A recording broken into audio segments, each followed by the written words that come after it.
สวัสดีค่ะ Welcome to a very special episode of Hot Thai Kitchen. So I just came back from a trip to Thailand, but this was not a regular trip. I was on a special mission. So the Thai Trade Center invited me along with a couple of journalists on this fantastic trip that looks at the journey of rice from paddy to table. I was super excited about this trip before I went, but by the time I was done with it, I was just absolutely blown away at all the different things that I learned. It was such a cool experience, and I'm so excited to be able to share this with you in this special video. So to start out the trip, we went to a province of Suphanburi, which is not too far out of Bangkok, and we went to this place that was so fascinating, and we got to see the very beginning of the journey of rice. Let's take a look. So I'm here at a place called Nahia Chai in the Suphanburi province. Now, this place, I don't really know too much about it, but I know that it's a learning center about rice. So I'm here to learn about how rice is grown, and apparently it's supposed to be pretty hands-on, but I really have no idea what to expect, so this is gonna be fun. At first, I wasn't quite sure what this place was exactly. There were some traditional Thai buildings, but also some sort of a factory or maybe a warehouse, and of course, lots and lots of rice. Loads of rice. Now, what I did know and was excited about was that I would get to do some hands-on rice planting. But first, we got on a brief introductory tour led by Hia Chai himself, who is the owner of this place. It doesn't look like much here, but what's behind me are trays that the little seedlings are dropped into. And check this out. This is a tiny little rice grain that's just sprouted. This is like the babiest of baby rice. Next comes the best part. We're heading to a miniature rice paddy. And yes, this is where I would get to do some actual rice planting for the first and probably the only time in my life. Look at this. Rice on the plant. I've never seen one. I've never touched one until today. I've seen pictures of it on rice bags. But look at that. Look how beautiful this is. All right, my uniform has arrived. I gotta put my farmer hat on and my big boots. My farmer boots. Ah! Wow, these fit better. แล้วไงคะผูกตรงนี้เหรอมัดไงมัดให้หน่อย That's more fashionable. It's been a long time since somebody tied my laces for me. Ta-da! I'm ready to go. I am so excited, you have no idea. I've always seen this, like, I don't know, on TV and documentaries, and now I'm about to experience it firsthand.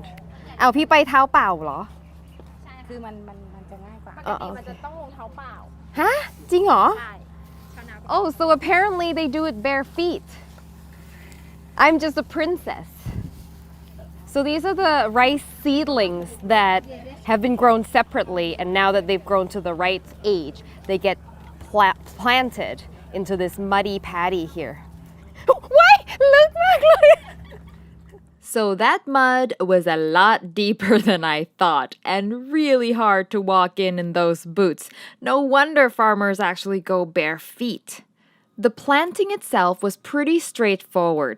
Stick each rice plant into the mud in nice neat rows and then smooth everything out to cover the hole. This is a very strange feeling on my hands right now. It's soft and smooth.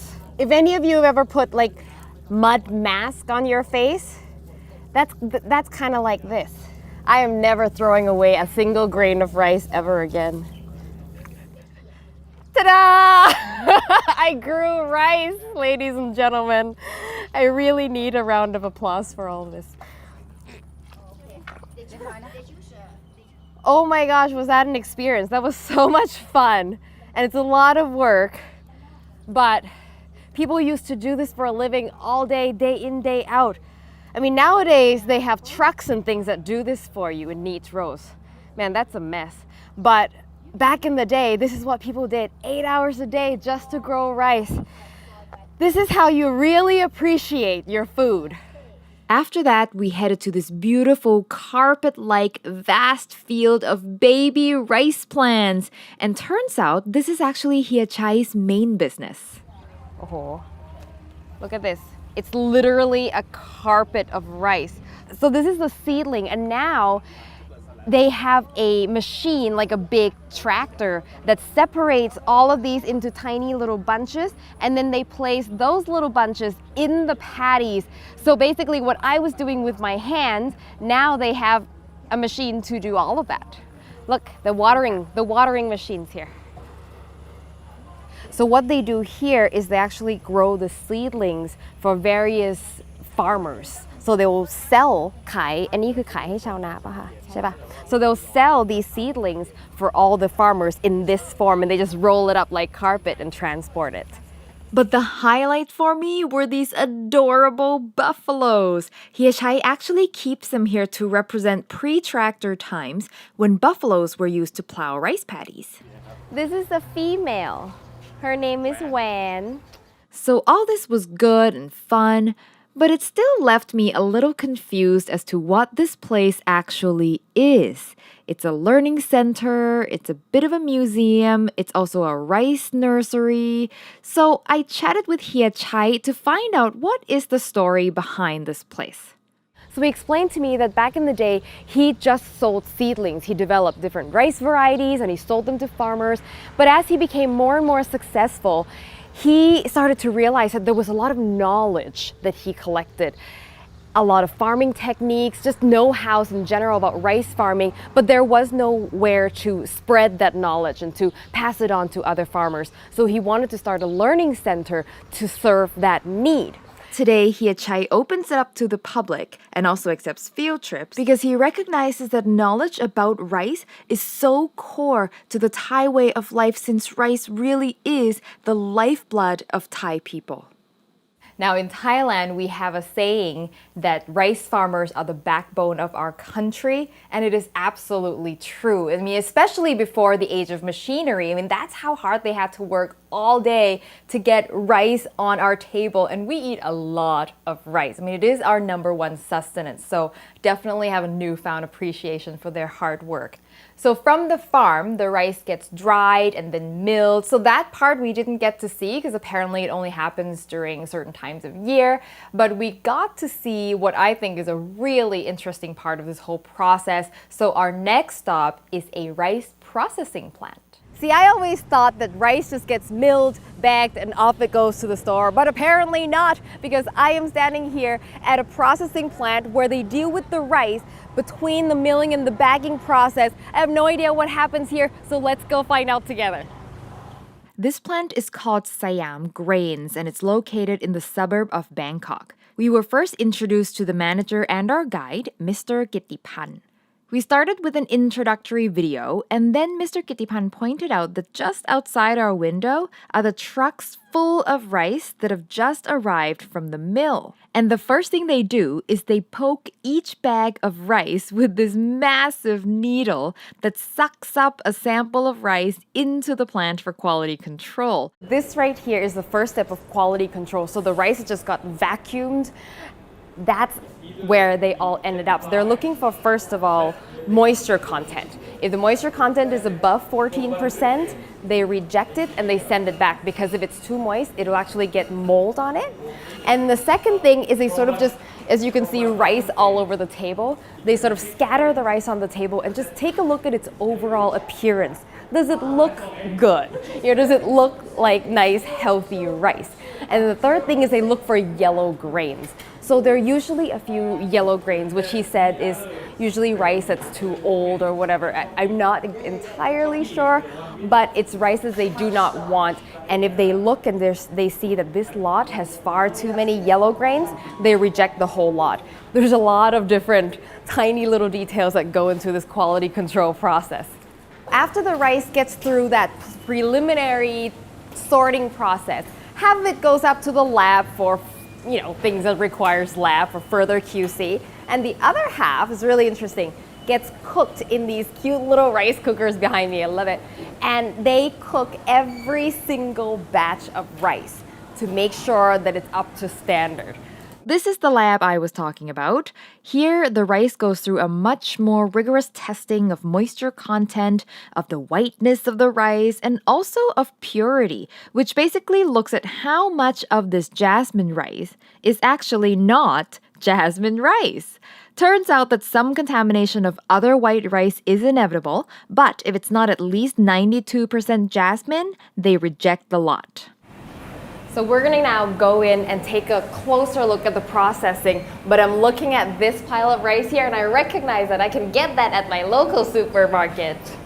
The place is massive, and the first thing that hits you as you walk in is the smell of rice. Yep, there's definitely a lot of rice in here. The rice first goes through a machine that sifts out the little stones that's left over from the milling process because apparently some rice mills use stones to mill the rice. And then the rice gets polished for that nice shiny appearance that you see at the store. But the really impressive thing was the next station that he showed me. So this is the coolest part of this whole process. It's a color sorter. Basically, there's a camera that's looking at all the rice that's pouring through, and if it catches anything that doesn't look like rice, basically any yellowing grains, pieces of plastic or glass or anything that could have contaminated it, it uses wind to blow it all out so that at the end, the only thing that comes through is rice. How cool is that? Look at this. This is all the rice that went through the color sorter, so you can see it's all the yellow and white and all the imperfect grains came out. And after all the sifting and the polishing and the sorting, the rice is finally ready to be bagged. But it's not quite done yet. The bags then go through a metal detector to see if there's any teeny tiny bits of metal that might have slipped through the cracks. Then, and only then, are the bags ready to be shipped out. And this giant claw right here basically puts the rice on the pallet and then off it goes into the trucks, into the containers. And look at that. How cool is that? And it just senses the presence of the rice and off it goes. Who knew so much had to happen to rice even after it's been milled before it could end up on our store shelves, right? Now, when I was at Siam Grains, I thought the place was huge and I had never seen so much rice in my life. But that was about to change because our next stop was in the province of Ayutthaya at the CP processing plant. I am now standing in front of the biggest rice processing plant in the world. This place processes over 1 million tons of rice a year. 1 million! And this place is so big, it's even got its own port. And from here, rice gets shipped either domestically or it goes to another port where it will ship all over the world. So the rice you're having could be coming from right here. And just so you get an idea of how large this operation is, they have a command center. I know, a command center for rice. And from this room, they can keep track of every single step of the process, not just at this plant, but also at their other plants around the country. You know, what fascinated me about this place isn't so much what they do, because fundamentally, they do the same thing as Siam Grains does. But what's remarkable about it is the scale. When I say that this place processes 1 million tons of rice a year, to put that into perspective, that is 15 billion cups of cooked rice. 15 billion meals come out of this place every single year. Now, that was a lot of rice. And I had no idea rice could be such a technologically advanced operation. I mean, when I was in that command center, I felt like I was at NASA or something.